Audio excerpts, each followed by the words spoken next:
Hello, everyone. I'm Jim Garrison, and in the spirit of the trees and all living beings, I want to welcome you to this session of Humanity Rising.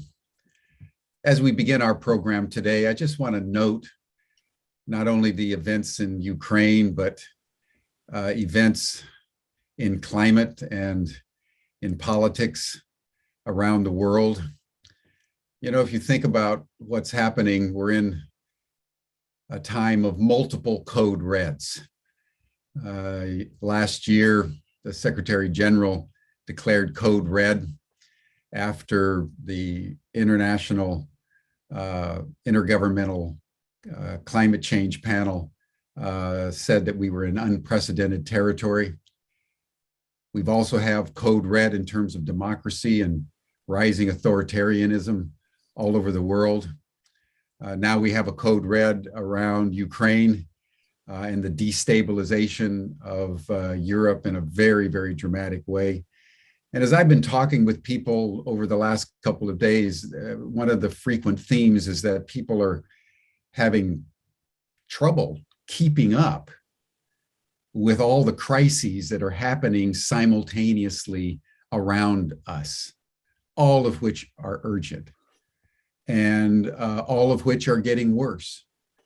And it's worth focusing in on the Intergovernmental Panel on Climate Change report that just happened over the last couple of days, where they're saying now that the climate is spinning out of control so rapidly that people and governments are no longer capable of keeping up. And that's part of what code red means, is that we're challenged on multiple fronts to solve the problems. But because we're dealing with multiple crises simultaneously, the challenges of doing so become increasingly difficult. And I just wanted to note that.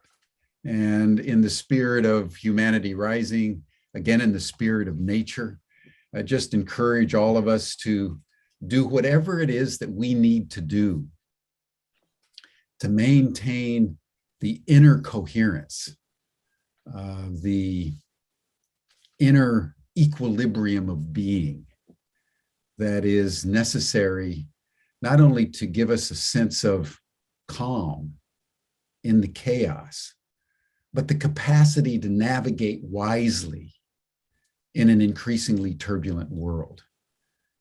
And it is in that spirit that I wanted to welcome everyone today to just empathize with the emotional turbulence and in some ways sense of despair, particularly in the aftermath of the invasion of Ukraine, which is deepening day by day. For what we need to do individually and collectively to keep our coherence. So it's in that spirit that I want to welcome our panel today, which is around what Muslims are doing on the particular issue of climate change, which is the issue in the world today because it encompasses the entire planet, the entire ecosystem, all of humanity, and is spinning out of control. Because it's a theme on Islam, we thought it would be most appropriate, rather than a heart coherence meditation, which is our usual practice, to turn it over to our Muslim friends and begin with a recitation of one of the surahs of the Quran. And to do that, I want to welcome Nasif Ahmed, who will give us the recitation, and then Alessandra Palanga, who's one of the founders of Muslims Declare, will introduce herself and take it from there. And then we'll have a panel discussion, and then I will circle back for a dialogue toward the end. But welcome, everyone, and welcome, Nasif. Thank you. Good morning, Jim. Thanks a lot for the kind introduction. And good morning, everyone. Good afternoon, good evening, wherever you are. I'd like to start today's session with the opening chapter of our holy book, the Quran. The chapter's name is Al-Fatiha, literally means the opening. So here goes. And maybe we can observe a minute of silence after the chapter and its translation. And here we go.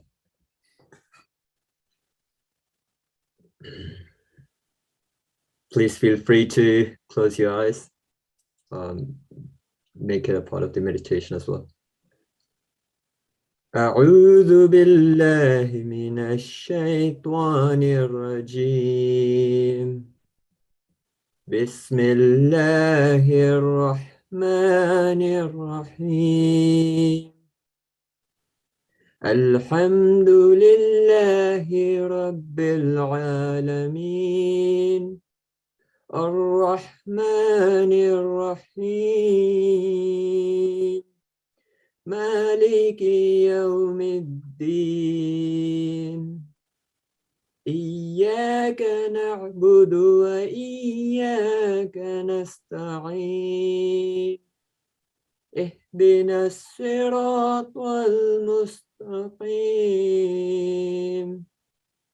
صراط الذين أنعمت عليهم غير المغضوب عليهم ولا الضالين.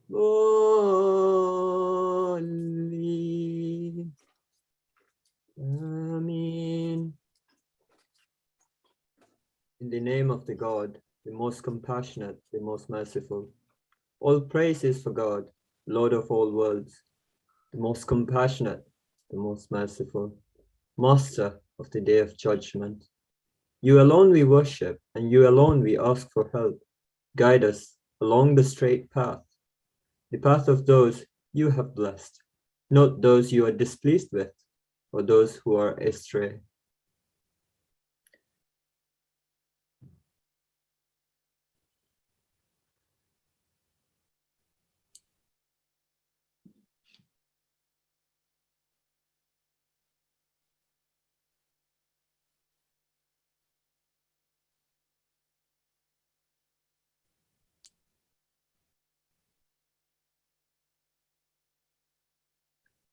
Feel free to open your eyes now, slowly and calmly. Let's pass it on to Alessandra.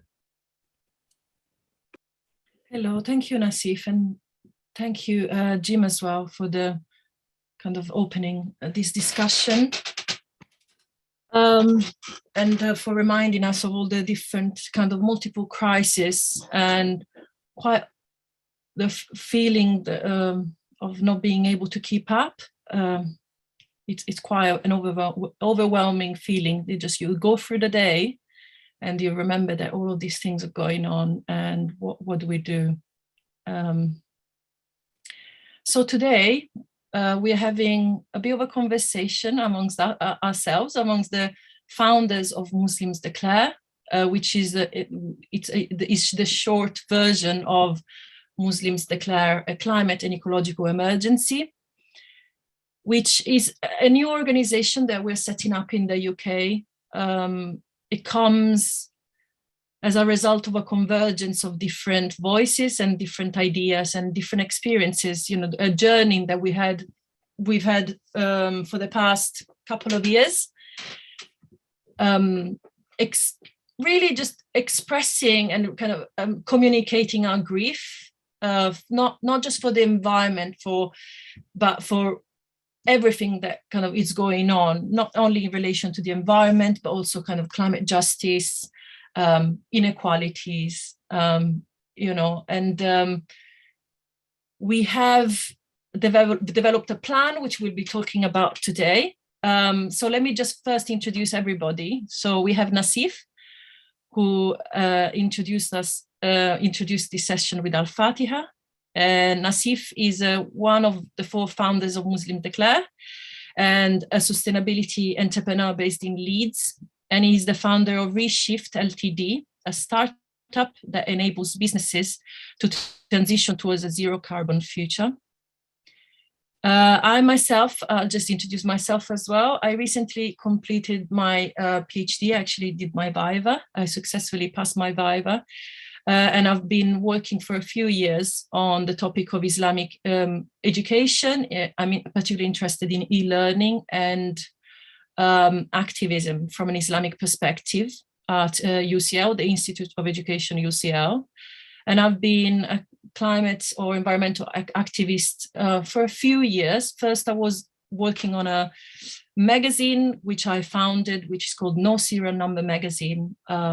It's still available online on Etsy mainly, but I don't do that anymore. And in the magazine, I mainly kind of dealt with environmental crafts, and I was very interested in the development of sustainable solutions, especially in the kind of in terms of textiles and materials, product design, and so forth. And I currently work for the 0 Hour, which is the campaign in the UK for the Climate and Ecological Emergency Bill, which is a cross-party bill that is currently kind of in the UK being tabled in Parliament, in the UK Parliament. Asia is the co-founder, also not the co-founder. She's a teacher, campaigner, and mom of two. I'll let her introduce, because she has a beautiful introduction if you've read it, and I'll let her introduce herself and what took her to activism. And then Brendan, who is in the same screen as Asia, is a maths teacher based in Leicester, England, originally from South Africa, and is interested in finding ways to address the climate crisis through policy and systemic change. So thank you, Naomi. Asia, a lovely comment, thank you. So what is Muslims Declare? I think I'm going to start this session by asking one of my kind of teammates, one of my colleagues, to describe a little bit what led us. Well, first, let's start from the beginning. What led us to Muslims Declare? What is the thought behind it? Personally, I feel that one of the things why we created Muslims Declare is because we see a gap in the type of environmental activism that we see in the UK. We found that there's a lot of focus on sustainability and kind of personal lifestyle choices, but we don't combine that with a more kind of openly political activism in terms of demanding that politicians, policymakers make those changes that will allow all of us as a society to tackle climate change. I don't know, Asia, would you like to talk a little bit? Because I know that you have many experiences within the Muslim community in terms of this kind of different approach. What's the best approach to dealing with climate change and the environmental issues at the local level and the national level? It's a really interesting question, and it's got loads of different answers, and any one of them could be right, so it's the question of to me, I live in a town where there's plenty of well-intentioned Muslims who haven't a clue how to move towards solutions, because the problem just seems too intractable and too big. And this was the case with me for decades. I did my recycling. I learned, I'd walk and take public transport. A little bit of money would come out of my account every month and go to Greenpeace or Friends of the Earth, and I thought, oh yes, I'm doing my bit. And it felt, although deep down I knew it wasn't enough, there was a feeling of, well, what else can I do? So, and I've got lots of friends in the areas where I work, and kind of in the little in my town where there's a little local environmental group where people focus on how to create green solutions within their own lifestyles, how to become a greener person individually, and maybe it would extend out to family or wider family, but nothing more. But it wasn't until recent climate movements kind of educated me, when I heard speakers and people who'd been at the forefront of fighting climate change where they were in the global south, that the whole issue of climate justice came home to me. What climate justice is, I wasn't even aware of it as a term before, you know, but it's taken the last 2-3 years of listening to people, reading things, and kind of joining up the dots for me to think, oh, okay, there's a connection between the kind of history I learned when I was at school of what colonialism is, and, you know, connecting that with hoarding of resources, extractivism, and kind of inequalities that leads to, and the connection between that and disproportionate use of resources, and connected to, yeah, human kind of induced climate change, you know. So for me, joining up those dots has been really key. And I remember, I suppose at one point, something happened on the news, and I just thought, oh my goodness, either I can spend the next, my children were still quite young, and I thought I can spend the next few months and years shouting and yelling at the TV, or I can get up and do something. So I joined the climate movement. Yeah, so that was my, yeah. And just to say to everybody who's listening that we come from different cities in the UK. I'm in London, and Nassif is in Leeds, and Brendan and Asa in Leicester. Yeah, and kind of most of how we met and how we kind of connected with Muslims around the UK and abroad on climate issues has been kind of a long experience. But it's quite interesting that we all have this feeling that, you know, like I mentioned earlier, that I was running this magazine, and I was very passionate about the idea of sustainability. And I think one of the turning points for me is when I came across the zero waste movement.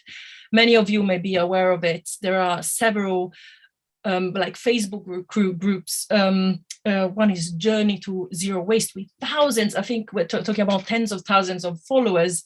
And there were these people, often I feel, and this may be kind of a guess more than, I haven't done a survey basically. So it's, for me, what it feels like, quite people with a kind of, from a certain economic background that can do, they have the time, energy, and resources to kind of go zero waste, and so look for alternatives to live a plastic-free life. And at that point, I remember that for a short period of time, well, short, I mean, a few months, maybe a year, I really attempted that in my personal life. And it was just exhausting and time-consuming, because it kind of led to this kind of a almost puritanical and idyllic type of, I'm going to create my household so there is zero waste, with all these alternative products that are often 2-3 more times more expensive, 3 even more times expensive than normal kind of everyday products. So when the kind of different movements came about, in the UK, particularly 2018 October, the Declaration of Extinction Rebellion, you know, you kind of, and when the IPCC report came out, I remember I had just given birth to my son, who's now 3 years and something, and I was just crying at the BBC in the UK, you know, because they were still talking about very small changes. Oh, you know, people need to reduce meat intake and things like that. And I said, well, what are governments doing? How are they allowing us? How are they putting us in the condition to live more sustainable lives? What kind of policies, what kind of regulations, what kind of incentives, what kind of investment is going into tackling climate change? That's what led me, in a nutshell, to want to kind of try to balance both, you know, the kind of activism with the personal lifestyle choices. And I think Muslims Declare is very much the result of this thought process for us, in terms of saying, okay, you know, we need to talk to our community and find ways in which they feel comfortable to be politically active, and discuss with things with climate change, communicate climate change to their mayors, to their councillors, to their local politicians, to the business leaders, and so forth.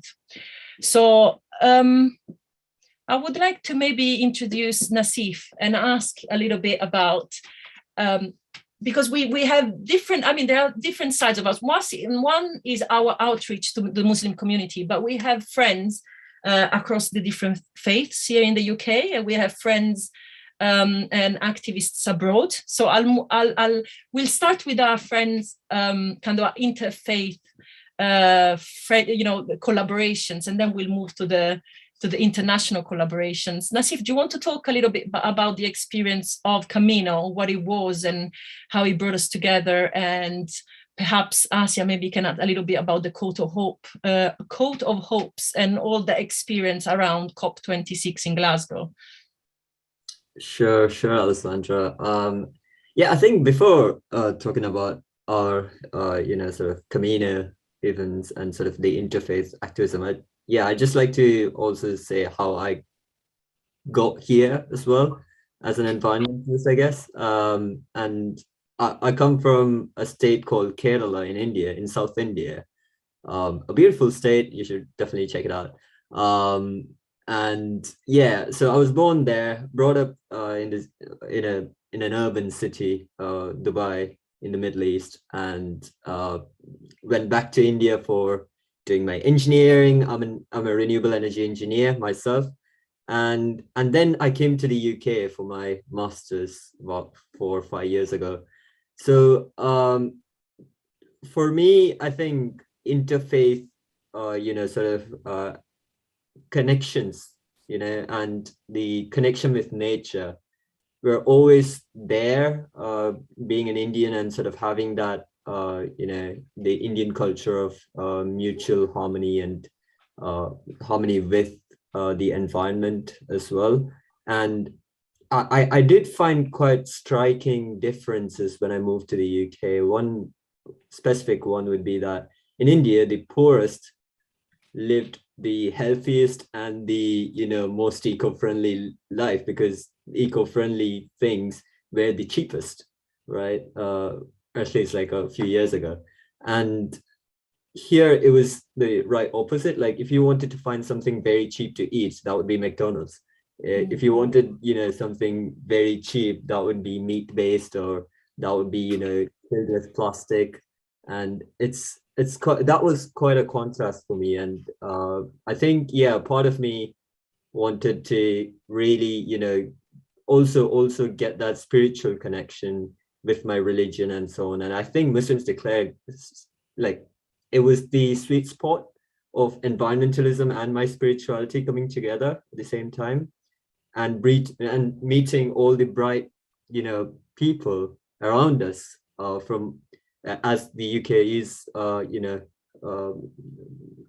secular and sort of Muslim minority country. I think we definitely would work with, and we did work with, other community groups, other faith groups from around us, from Christians to Buddhists to Jews and everyone else.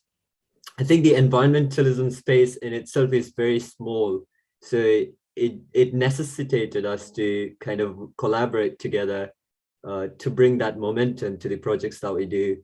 And I think that's how I met all of you as well 2 years ago.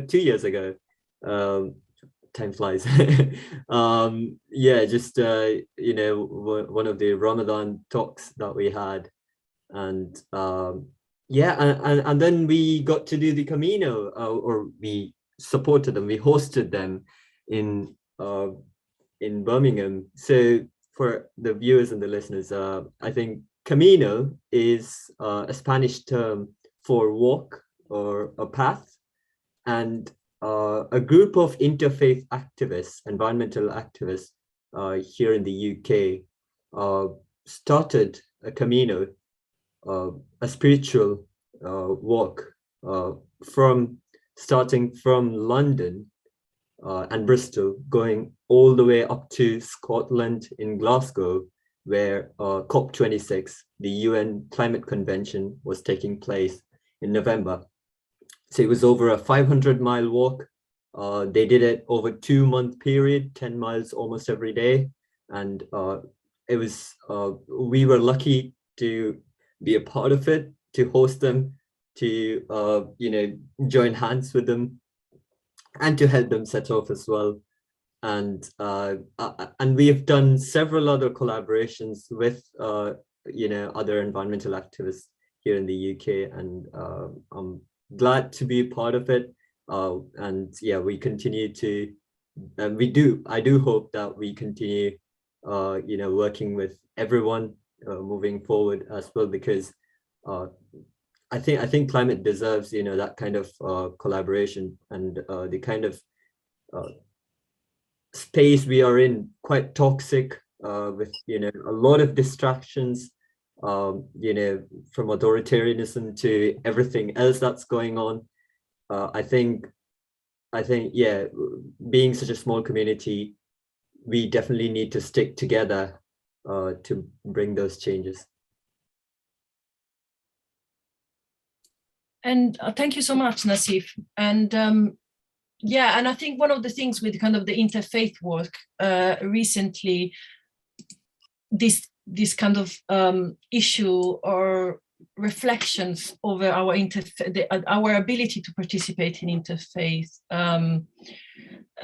project kind of was raised again, as we were kind of our friends from Camino to COP, which I've shared the link to in the chat. They are now organizing a vigil, parliament, and fast. And one of the kind of things that comes up a lot in this kind of environmental in the environmental movement in the UK, I come across it quite a lot, and I'm asked this question quite a lot, and in interfaith spaces as well. How can we make it more inclusive to Muslims? I'm asked this question quite regularly.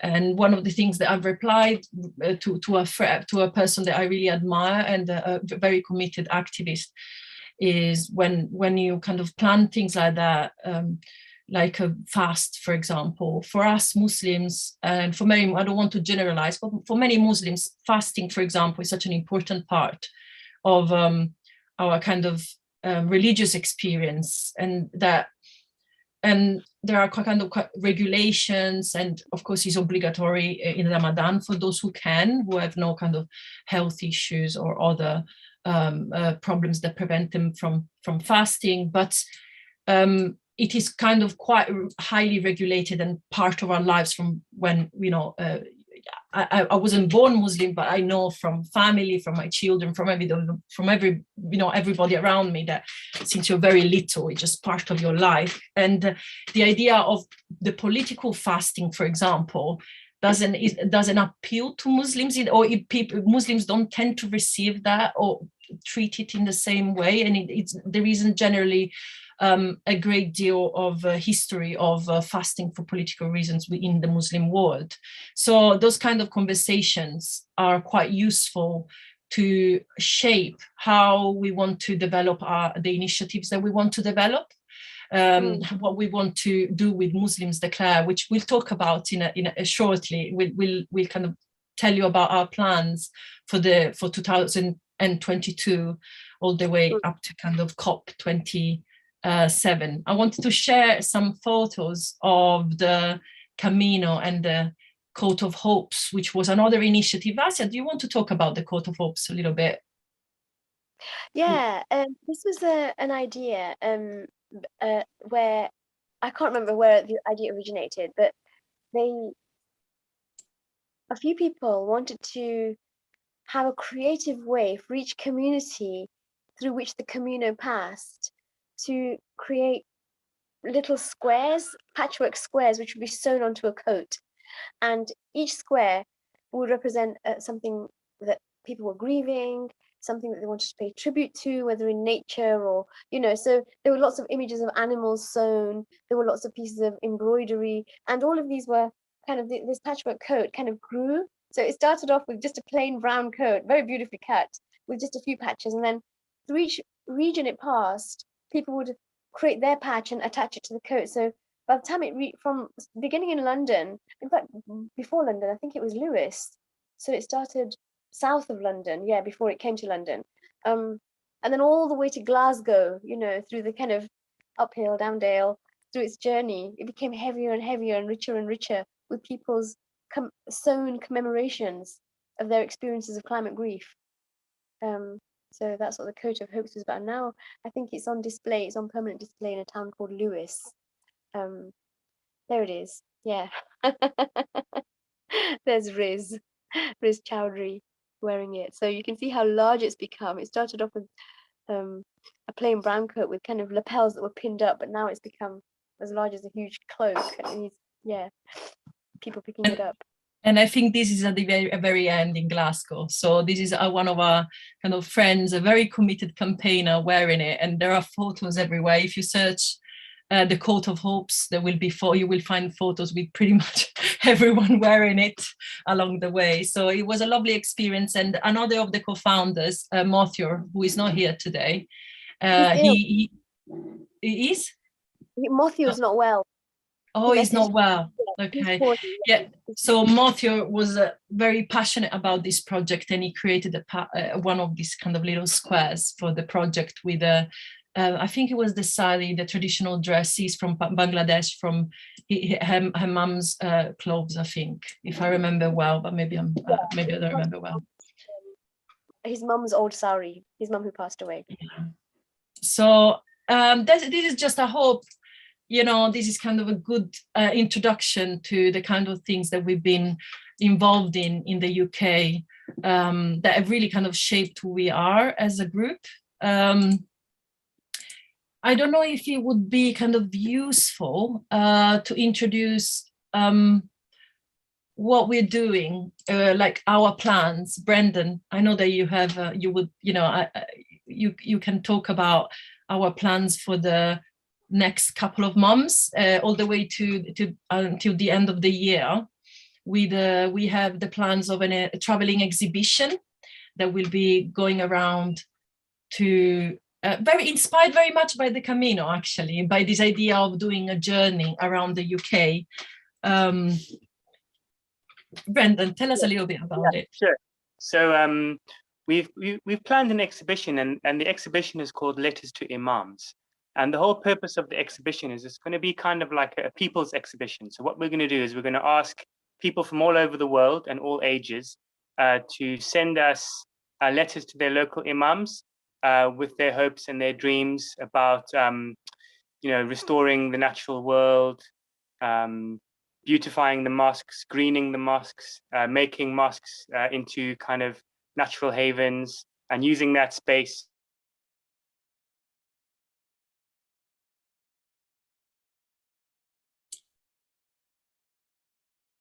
So at the moment, we've sent out submissions for people to submit their work and their letters, their artwork, letters, poems, anything, with regards to their feelings about what's happening to the natural world, the climate and ecological emergency. And once we've taken our submissions in, we're going to put them into the form of a traveling exhibition.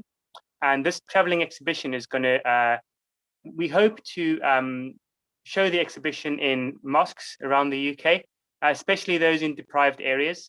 When you think about an exhibition, you normally would think about an art exhibition would normally, you get some, probably quite a wealthy, well-known artist in exhibiting in a space that's quite exclusive, and maybe marginalized. People wouldn't really feel comfortable there.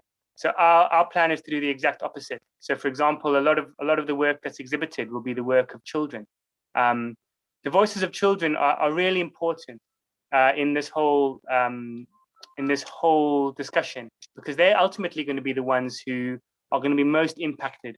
And so really we should be highlighting their voices, because they're the ones who climate change is going to affect in really powerful ways we can't even begin to imagine yet. And the other thing we're going to do is we're going to get a lot of voices from the global south, so places where, when climate change really hits, and it has already hit, those are the places that are going to suffer the most. So really we should be highlighting them and taking their voices out to the communities across the UK, to show communities in the UK, this is what's happening in the world. This is what's happening to people of our faith. This is what's happening to people in the global south who don't necessarily have the resources to deal with the climate and ecological emergency, and to really use that as a way to catalyze the Muslim community, and of course all communities across the UK, but especially those disadvantaged communities which might not have felt included, might not have felt that this is really about them. They might not have felt that they've had a voice in this debate and in this discussion. Because at the end of the day, the Muslim community in the UK is quite securitized. By that I mean there's a lot of surveillance, it's under suspicion, and as a result, a lot of Muslims, especially in deprived communities, have kind of switched off from politics.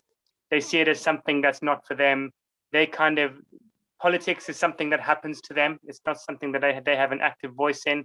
A lot of these issues, they think, well, what does it really have to do with me? So we want to show them that this is absolutely core and integral to our faith, is the question of climate justice. And hopefully with this exhibition, we'll start those conversations and we'll start making people aware that this is central to our faith and this is about Muslims who are suffering in other parts of the world. And it's already happening. And it's about highlighting those voices. And that's the ultimate aim with our traveling exhibition.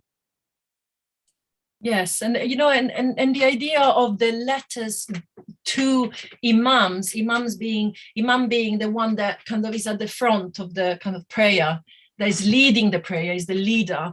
It's very much kind of an invitation to use any form of kind of visual and written kind of art, so you can write poems, stories. You can invent, you can have an imaginary leader that you want to write to, or the kind of someone who you think is going to listen to you, or it can be a politician, a local politician, or it can be a world leader, anybody, and just writing what your fears are, what your hopes are, what your vision, what we want, what kind of more sustainable, healthy society we want for all, and the idea is that we're collecting these letters and from different countries, global South countries, but also we have, and Asia, I'll ask you to talk a little bit about it because I know that you're on top of this, but we have, for example, letters from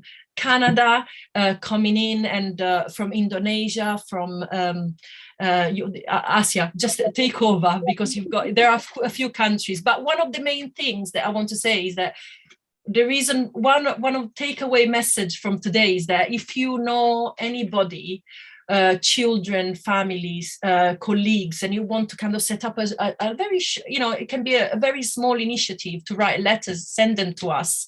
We want to display them on a dedicated website that we are developing at the moment, and also we will display them touring around the UK, alongside information about the countries they come from, quotes from local scientists, and generally just to raise awareness of the issues and encourage people to write letters to their leaders for real, So Asia, tell us a little bit about the letters, and I'll show a couple of examples while you're talking. I think one of the most important one of the ideas of Islam that's so integral, if you've grown up as a Muslim, and even if you're new, and as soon as you come into Islam, what you'll be told is, people talk about the Muslim family, or the Ummah as it's known. Now,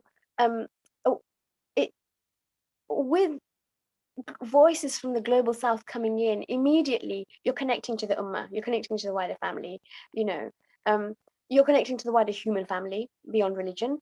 And it would be so good, in my view, from my point of view, for people to finally, you want to do something, and then you think, how can I? What's my role? What's my agency? But just looking at the voices of children when it's with a few words on a piece of paper with a drawing is so very compelling. Immediately creates connection. It creates empathy. We've got letters from young children in Indonesia. We've got letters from different age children in the UK, lots from Bangladesh, beautifully illustrated ones from Bangladesh. We have swathes of letters, really articulate, from Kenya, very thoughtfully laid out paragraphs, speaking about their local environment, how to beautify it, how to get rid of litter, how to manage waste. And to me, these letters are, what needs to happen is, yes, of course, we're going to showcase them and display them, but they need to be a springboard, because often they speak about how to create change within the mosque or within the locality or with people's individual lifestyles. And to me, they need to be a kind of spur for us to ask for systemic change, which is where the real action needs to happen. You know, so one needs to emerge from the other. Systemic change needs to emerge from individual lifestyle change. So yeah, it's very hard to resist when a child asks you for something, especially something that deep down we all of us know is the right direction to be heading in. You know, cleaner air, cleaner environments. You know, a future which is sustainable, a future which is safe, a future where everyone's got enough to eat. Natural habitats restored, you know, extinction and kind of species loss being halted, that kind of thing. So yeah, please send us your materials, you know, kind of get together with friends, with family, and kind of sit down, get the crayons out, and there's no right or wrong. Please send us your expressions from the heart, you know, whether it's a storyboard or a collage, or send it to us. It'd be really lovely. You know, we really want to showcase people's voices who need to be heard. Yeah, and then on top of that, as Alice was saying, we also want to have next to each series of letters, we want to have a country profile. So, for example, if we have letters from children in Kenya, we want to profile the country in terms of what are the risks posed to Kenya, what might happen if climate change is not addressed, what's already happening, and we want to provide some research-based facts about what could happen to Kenya if we don't get on top of climate change. And we want it to be Kenyan scientists. So we don't want some scientist from the University of Oxford saying Kenya is at risk of this and this. We want Kenyan researchers, Kenyan climate scientists. We want to quote them and highlight them in terms of raising the awareness of the risks that are posed to these places where these children live, and which should spur us on to tackle with these crises with more urgency. Thank you so much, Brendan. And yes, and just another thing about the exhibition that we're planning is that in the UK specifically, we'll be promoting the Climate and Ecological Emergency Bill as part of this campaign. And the bill, I'm very passionate about this bill. It was kind of developed by many scientists and academics across different fields. And it has the support of many kind of MPs and across parties, MPs, peers, councils, as well as many organizations. You can check out the website, I can put it here. And one of the kind of things that the CE bill does, well, there are a few key things. It addresses a gap in the law. So there are many promises that politicians have made, but we don't have a roadmap to it. And the CE bill provides this framework to get there. First of all, it ensures that the ecological emergency is tackled alongside the climate crisis, so that there is what they call a joined up approach. It would enshrine into law the Paris Agreement to limit global temperatures rise to the most stringent, so 1.5 degrees. Ensure that UK ecosystems are protected and restored with a focus on biodiversity, soils, and natural carbon sinks. And very importantly for me, and one of the reasons why this exhibition is so important, because we're connecting what happens abroad to what we do in the UK, is that the bill ensures, asks kind of the government, the UK, to take full responsibility for the entire greenhouse gases that it produces, its entire greenhouse gas footprint.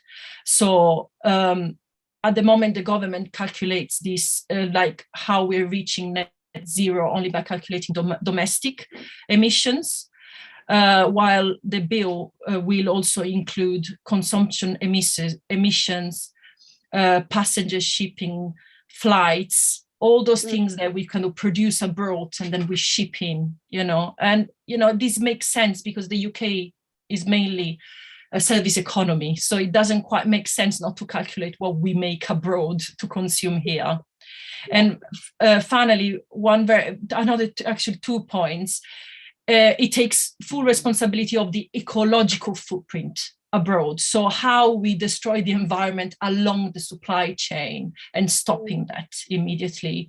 And it does this by one of the ways in which the bill would require the government to do this is to also set up a citizen assembly, a climate and nature assembly, to consult with ordinary people, with a sample, with a cross-section of the population, to create an emergency strategy in consultation with the ordinary people from different walks of life, so that people are involved in the conversation and in a kind of finding the solutions to problems that are real. And it takes, if I remember well, it also takes a view that, for example, people in high impact industries, workers, everyday people that work in this industry are properly cared for, So there's a lot of compassion in this bill and thinking ahead. So that's one of the kind of, I just wanted to kind of talk about this, but I wanted to go back to Nassif 1 second, because there is something that has inspired the exhibition that we did recently with Ethical Consumer. And I think that was a very interesting experiment, but potentially not fully, not 100% successful, but still it was a very interesting experiment. Which, would you want to talk a little bit about our little research with our friends in Nigeria and Bangladesh? Yeah, sure. Thanks, Alessandra. And I think, that really gave us an idea of, how we live here in the global north, and I assume most of the listeners are from the global north as well, and how the people's lives in the global south affect the environment and how they are affected by the environment, and the disparity in, in both the global north and the global south facing the consequences of their actions. Right. And I think, so just to give you a better understanding, Ethical Consumer is a magazine based here in the UK. They hosted an Ethical Consumer Week, which had a plethora of discussions on climate and on ethics and consumerism, also about sustainable businesses and how a consumer can potentially go sustainable, right, or green. And we hosted a panel on the fundamental question of whether consumerism in itself is ethical. And part of the panel, we had this amazing discussion, but as a part of it, we also talked about, we did a little bit of research, a dig in, search for how our daily lifestyles impacted the planet. And we looked at our daily diary of, activities that we do, travels we made, the food we ate, the daily diet, and purchases that we made, and so on. And we estimated the carbon emissions, that the carbon footprint that each of us. So we had our friends in Bangladesh and Nigeria, and we worked together with them, and other parts of the world as well. And we worked together with some of them to see how our emissions compared to theirs, and of course, we're all just, average citizens, or sort of, somewhere in the middle average of the, inequality spectrum of poor to the rich. We're all somewhere about in the middle, maybe a little bit higher or a little bit lower, but generally speaking, we're all, at the same bandwidth, so to speak, of the inequality spectrum. And we saw a big disparity in the things we could afford and the emissions that came from that. And, between the two groups, from the global north and the global south. And that kind of led us to, really realizing that there is that major disparity, right, between the impact of the climate crisis, which is affecting the global south worst, and the source of the crisis, which is us, the global north, for the most part. So, and I think the traveling exhibition is sort of a portal for the global south to voice out their frustration, their concerns and everything to the global north. Say what we're dealing with is mostly within the Muslim communities, but I think there's much broader hope. We are just not big enough to do something of that kind, maybe in the future, but yeah, there's definitely that need of the hour for voicing, what the global south needs to tell the global north, who are still the major contributors to the climate crisis that we're facing today, and force them to take the necessary measures to bring or at least stay true to their side of the argument, where I think that even that is not being followed. So yeah, that was the overall overview of ethical consumer event. Yes, absolutely. And that's one of the things that I learned from that experience personally, is that there are things that are under our control and things that are definitely structural, and that we cannot really do much about it other than, demand for, that structural change, that policy change. And that was the same really across the board, all of us. There were certain choices that were limited. We are going back to kind of the idea of the zero waste movement and my 6 month, 1 year attempt to go completely plastic free and be super eco-friendly. You can if you have all the kind of time in the world, you can do that, but it's just yourself that have changed. And I was talking to Asia earlier today, and she expressed to me the concern of saying, well, we don't want to talk bad about lifestyle changes because everybody needs to make them. We all are responsible for what we do.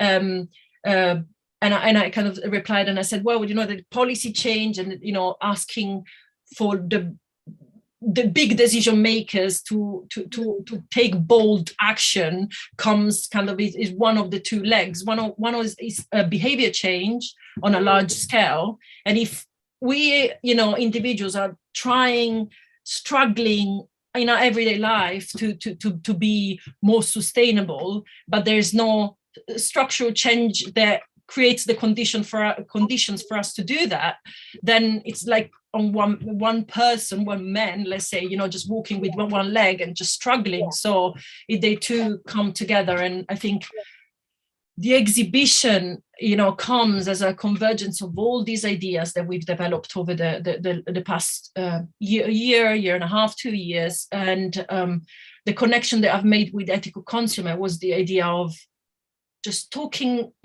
people talking about their individual fears and visions and solutions, and at the same time accompanied next to it to what Brendan was talking about, those kind of, country profile, giving information, educating people about these are the challenges in Nigeria.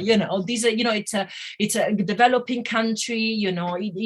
What is it doing in terms of fossil fuels? What is it doing in terms of this? Why is it necessary, for example, that they make certain choices? Why it is necessary for the UK, for example, to make different choices and take bolder action? Do they have any historical responsibility to perhaps act faster? And these are all questions that we want to ask, and I guess the exhibition, which we invite you to participate, your question, your letters, whether your children's letters, your mums, your parents, your grandparents' letters, will feature on our website, and they might be selected for the exhibition, space dependent and depending on how we kind of develop it.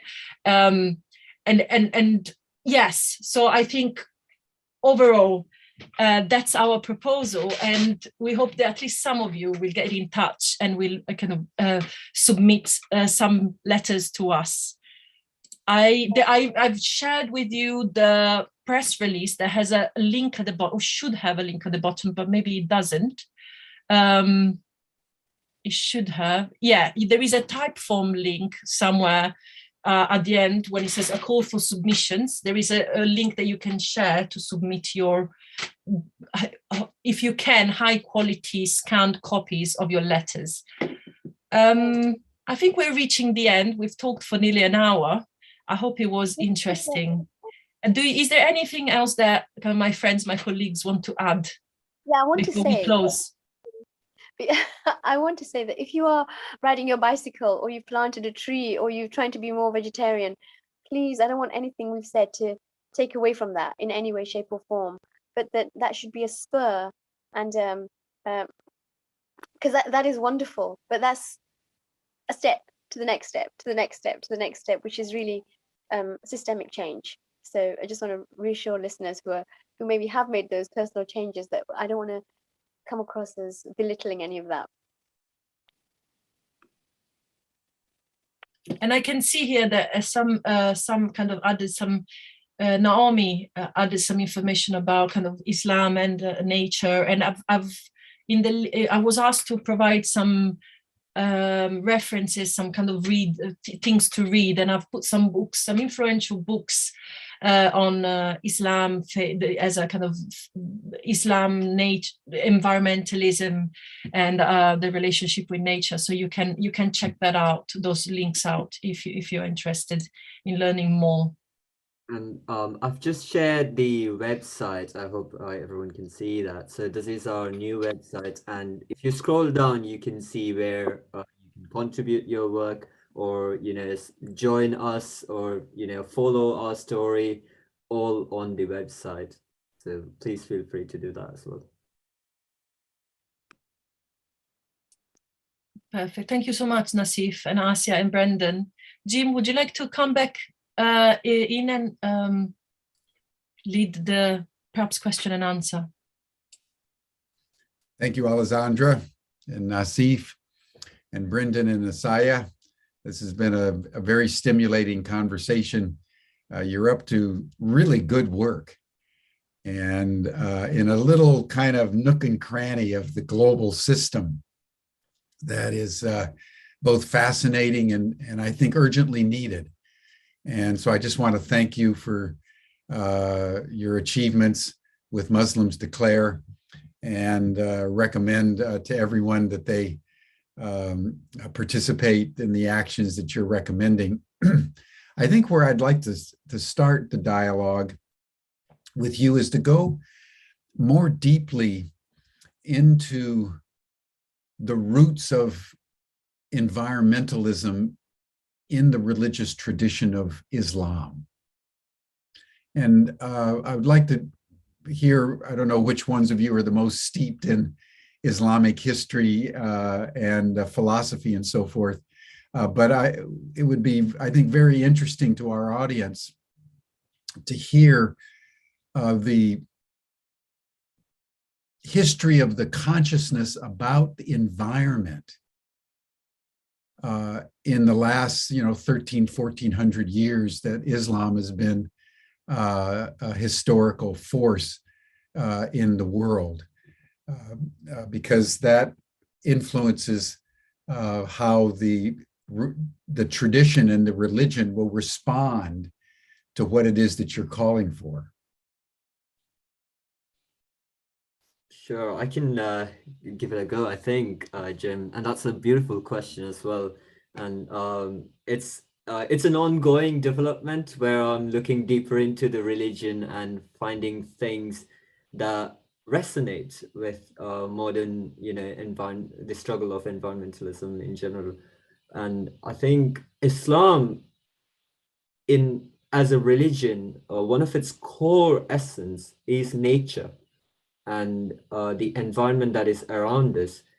If you go through, any single page of our holy book, you will see at least one, pointed towards nature as God's creation, or as the sign that humans need to recognize that, the beauty of, things around them, which wouldn't happen, by randomness, whereas it was created with such precision and perfection that we as humans are khalifa, or the term khilafat comes from, custodians. We are the custodians of nature.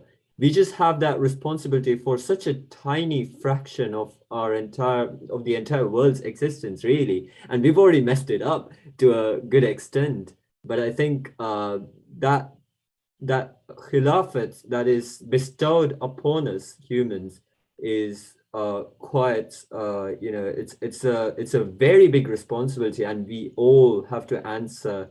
We Muslims believe to the God that we believe in, that we all do answer for our responsibility. And if we don't answer, if we don't act wisely enough, act correspondingly, we will answer here and now through the climate crisis and so on. And I think, going back to the traditional Islamic perspective, we think, or generally looking at the messenger, the prophet's lives, and that doesn't just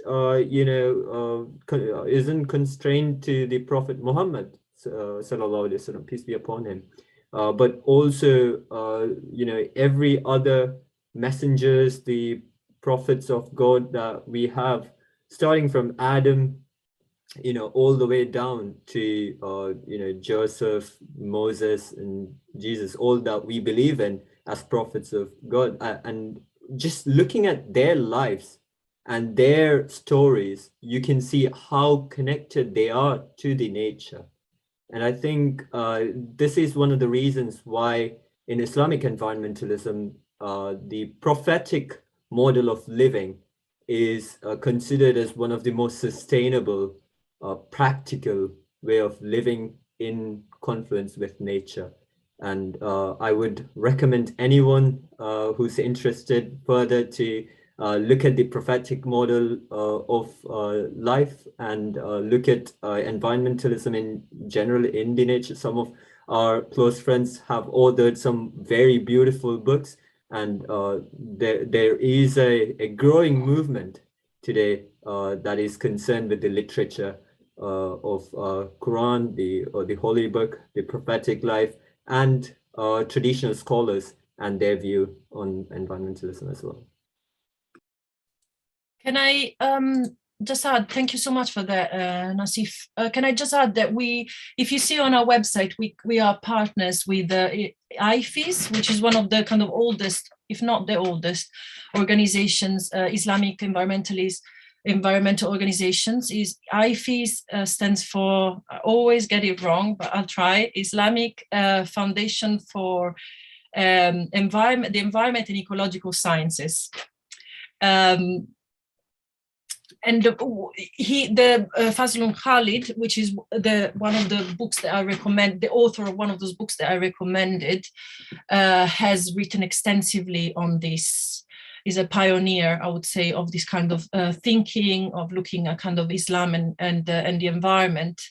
And generally, kind of what I would say is that a lot of the time, with the same discussion that we had throughout this in terms of sustainability and living a sustainable life and looking at the example of the Prophet sallam, it's very much kind of one of the most, I would say, maybe developed ideas within Muslim environmentalism.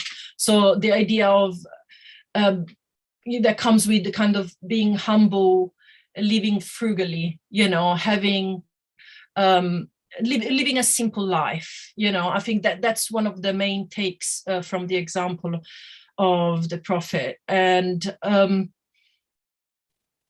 I think the kind of unity, tawheed, the unity of kind of God, and the idea that we are one in part with nature, that it's not like kind of separate, but we, there is quite a bit of debate about the idea of guardianship, whether we are guardians over nature or whether we're part of it, and how to deal with that idea of guardianship of the natural world.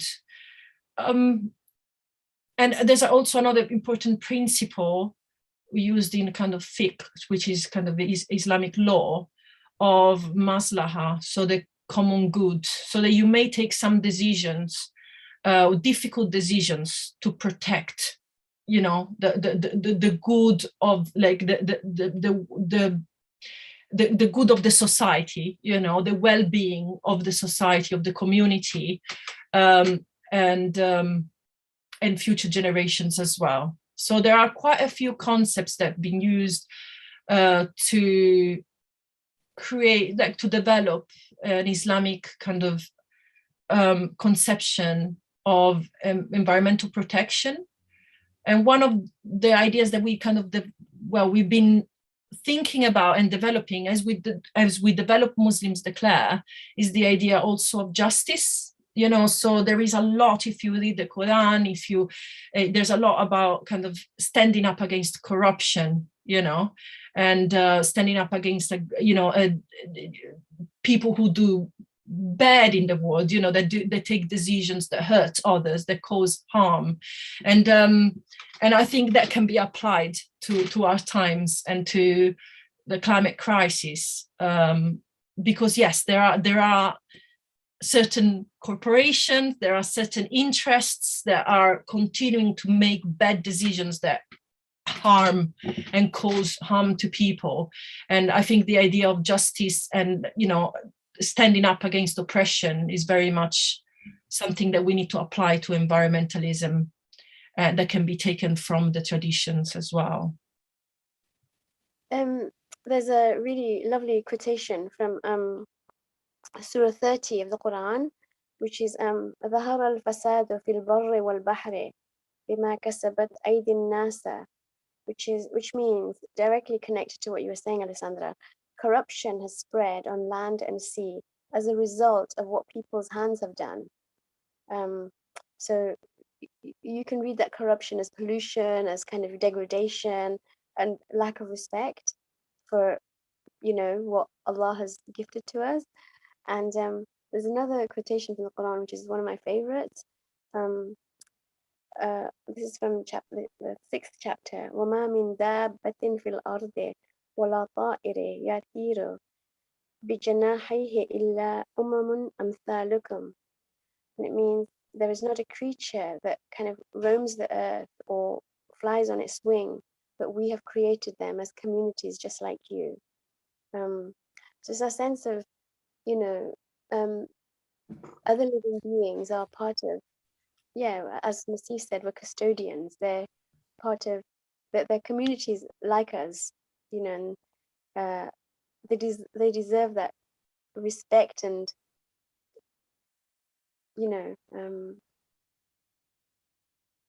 protection from the actions we've taken that have kind of taken so much away from them for them to live, for them to kind of exist and thrive.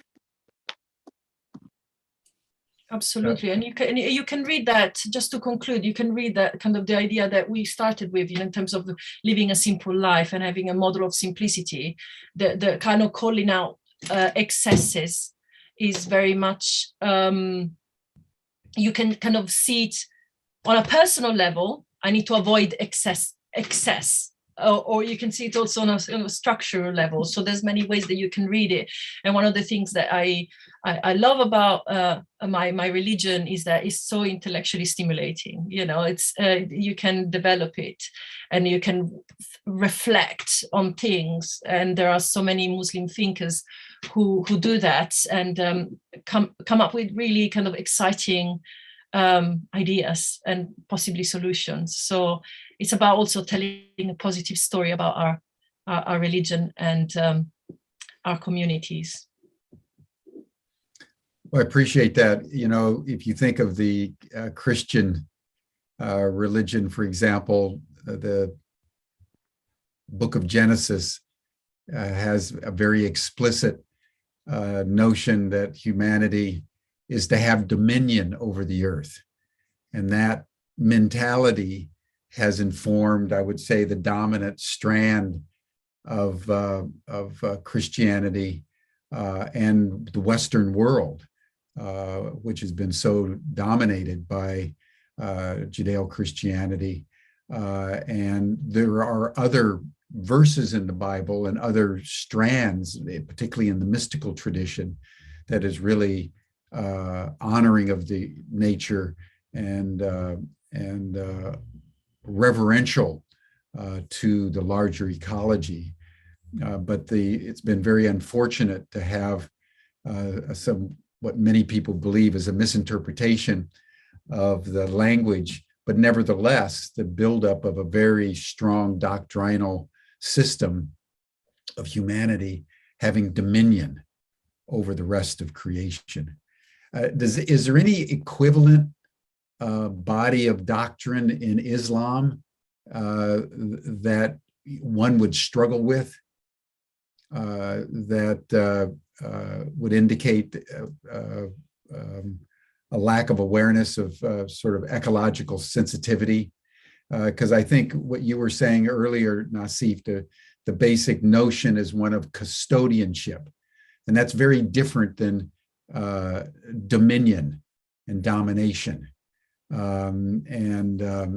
So say more about this, the Islamic notion of custodialship, because I think it's at the heart of what human beings need to remember and align themselves to as we move forward, because it may turn out that there's much that the larger world can actually learn from the Islamic tradition in this moment. Sure. Yeah, I think especially with regards to nature, I don't think there is any such misinterpretable verse in our holy book. For instance, even at times of war, it is a war crime in Islam to destroy nature, to even trample on, say, the ants that walk across your army's pathway. So there are very interesting stories about, the different prophets and Prophet Muhammad sallallahu alaihi wasallam and his conversations, or sort of his interactions with nature on the path to a battle, right? Where generally on the path to war, you would be fully focused on what's coming up ahead of you, not about the nature around you. And I think there is very little misconception on the care for nature. There might be many misconceptions and misinterpretations of other parts of the Holy Book for various other reasons, by of course, yeah, small minority of Muslims, which we see in the general media anyways. But in terms of nature, I cannot think of any so far. Maybe Alessandra and Brenton and Asia could help me with that. I'm thinking of that. One of my favorite stories from Muhammad is when he was resting and his cat fell asleep on his robe. And rather than move the cat, he took a scissors and cut his robe so the cat didn't have to wake up. I love that story too. That's a beautiful story. That's a beautiful story. There's another gorgeous story where, you know, the prophet used to do his Friday sermon under a tree. And then his companions created a special sort of dais, D-I-A-S, D-A-I-S, for him Dias, to, yes. thank you, I knew somebody would correct me, for him to do the sermon, the Friday sermon. So he moved away from the tree to the special dais.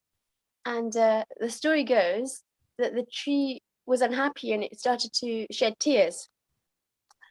So the prophet put his arms around the tree and said, "What is it that makes you unhappy?" And he said, "I used to really look forward to hearing your voice under my branches, you know, delivering your wisdom and your words." And the prophet said, "Be consoled, the dais is not too far away from you, you know." Now, whether you take that story as literal or metaphorical is up to you, but it just, you know, the prophet had such a living connection with the animals and the sort of, the non-speaking presences around him. That connection was always alive, you know. Yeah, it's a beautiful story. Thank you. Just to add one thing, so Nassif spoke about custodianship, and often the word that is used in certain Islamic circles is stewardship, which has a slightly different implication to it. The steward is kind of in a position of authority over everything else. So I know you spoke about dominion as being possibly a misinterpretation or mistranslation. I think within some Islamic discourse, you have had this, from what I perceive to be, and again, a misinterpretation of, you know, the earth has been created for our pleasure, which is true to an extent. But I think the misinterpretation might come in within certain discourse that because it's made for our pleasure, it's for us to enjoy and we can use it as we want. So there's always that you have to guard against as well.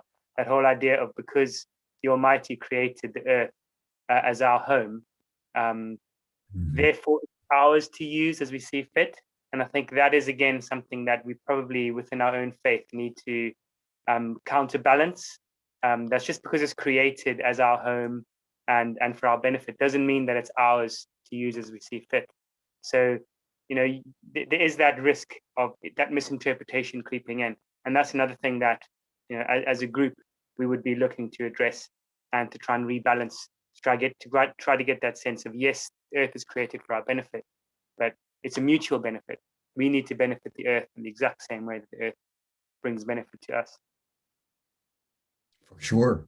Very good point, Brendan. Thank you. It's a reciprocal world in which we find ourselves. And Muhammad was one of those prophets that really understood that, I think, in a very powerful way.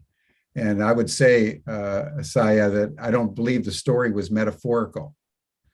Everything that we know about trees is that they are as intelligent and as communicative as we are. Mm. They understand us. Our problem is we don't understand them. Yeah. And I think Muhammad was one of those who understood the trees just as easily as if he was talking to Abu Bakr, his good friend.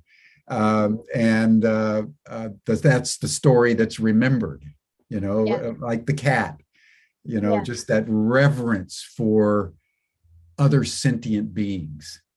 And that's a beautiful, I mean, I have trees in my background, and I welcome people in the spirit of the trees and in the spirit of all living beings each day with Humanity Rising, because that is the spirit of the world that needs to inform us now.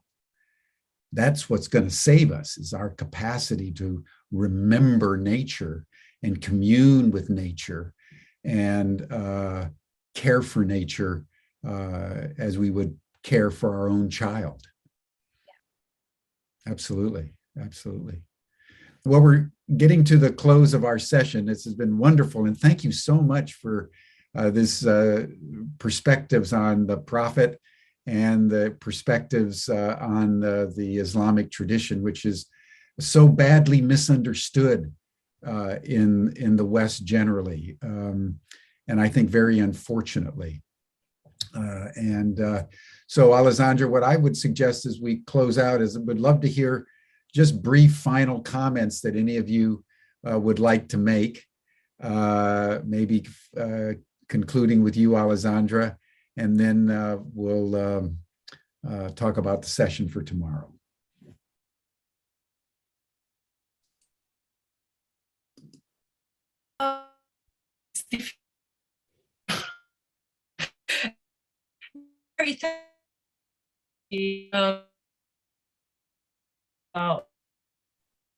We're trying to do, and thank you again for thank you also for introducing kind of the Islamic kind of perspective, which there is so much to talk about. I think we could be here for 2-3 hours. So, but that was kind of an important question, and it was very good to conclude on this. Thank you so much.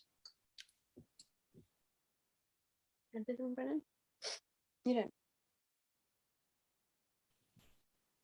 Yeah, thank you so much for having us over and just letting us, have a chat about, what we do, what we envision, the future to be.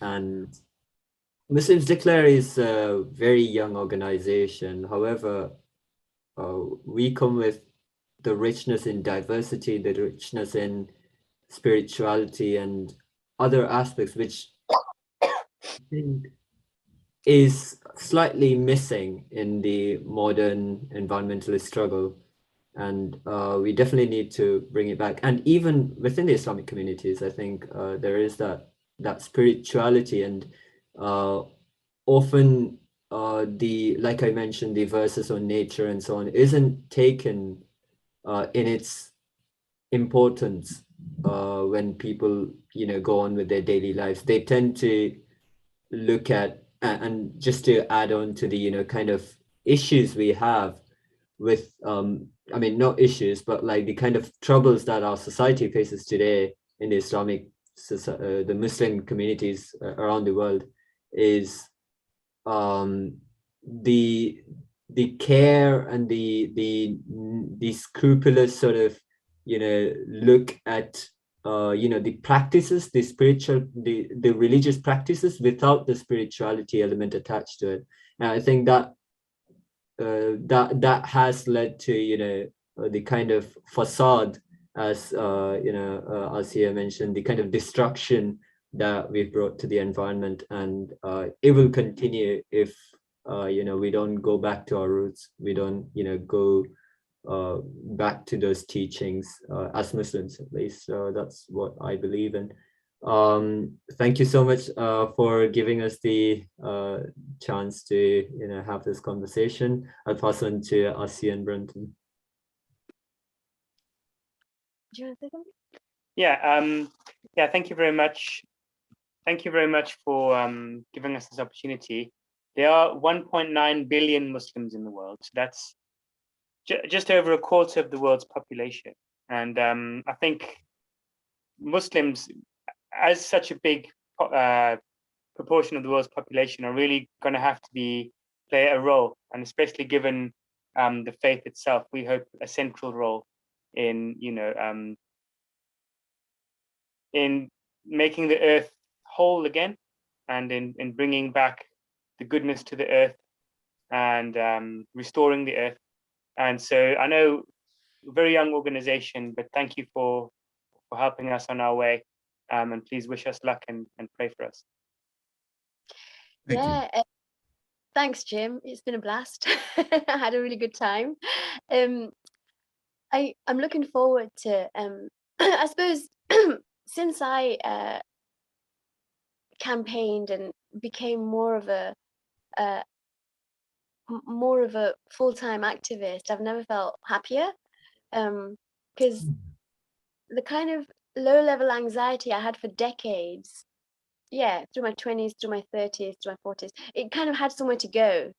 I could focus it, and like that journey of waking up, realizing the connections between colonialism and things I learned in school to kind of modern day problems now. It's like, oh, you kind of you join things up, and it's painful, but it feels so good to wake up. Do you know what I mean? And looking forward to kind of, if I'm able to, helping other people who want to learn, make those connections and move forward. It's always a good thing to wake up. No doubt about it. Just coming to me, Nassif, why don't you close us out with some further final recitation? I think it would be a beautiful thing for people just to hear some Arabic. All right, so I think for the final closing bit, I'd like to recite the starting verses of Surah Yasin, which is also considered as the heart of the Quran, the holy book. And let's go. Please feel free to close your eyes if you'd like. بسم الله الرحمن الرحيم ياسين والقرآن الحكيم إنك لمن المرسلين على صراط مستقيم تنزيل العزيز الرحيم لتنذر قوما ما أنذر آباؤهم فهم غافلون لقد حق القول على أكثرهم فهم لا يؤمنون.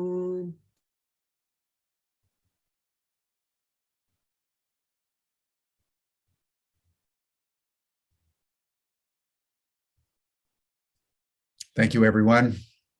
This brings our session to a close. You're all invited to the after chat. You'll see the link in the chat box.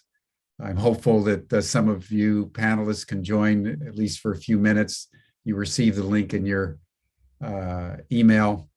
And I want to just appreciate the recitation from the Holy Quran and for this very heartful presentation of deep caring for the earth from one of the world's major religions.